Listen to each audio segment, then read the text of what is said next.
their shoes. Nike has made their $500 that they spent on you back tenfold. And you got to think of it like that. And it's like, and we're doing the content for them. So it's really important to make sure that we're, banding together and not, and knowing our value as content creators. That's another big thing with Instagram is know your value. Don't be doing work for free. You provide something. So if you're going to promote somebody's content or someone's brand other than your own, you need to know what that value is, and so you can work together to push it forward as opposed to, oh well, this person will do it for $200. Like I'm going to go do that. No, we should have a minimum.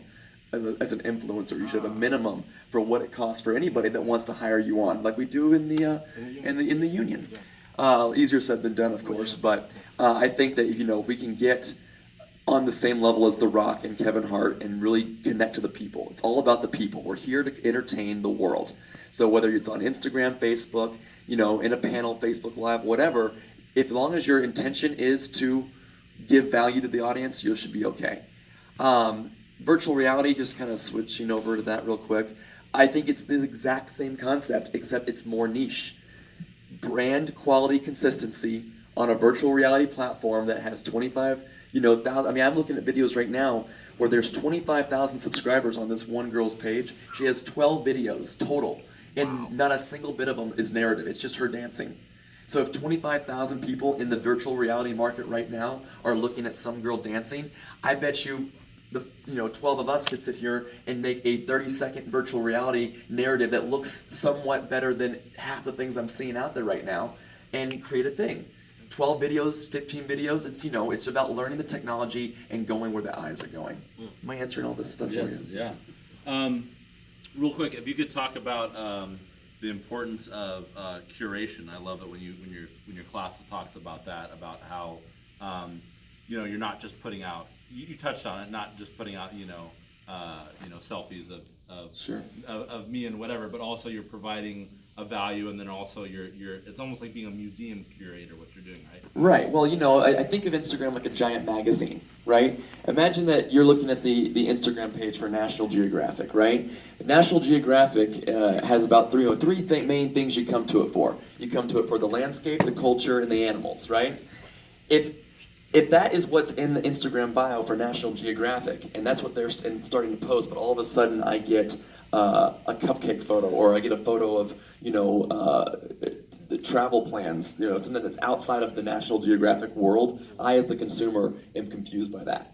So you've got to define a brand for yourself, a bio line, 3 things that when they look at your page, they know what they're going to get when they come to you, and it's understanding your marketability. And once you have that established, then it's finding out the different ways that you can tell that story. And there are more than just your face, a photo of just your face to tell the story of I'm an entertainer. There's more than just the story of or the picture of your face to say I'm a writer. There's more to that. You have to show people the process and find different creative ways to tell that visual story.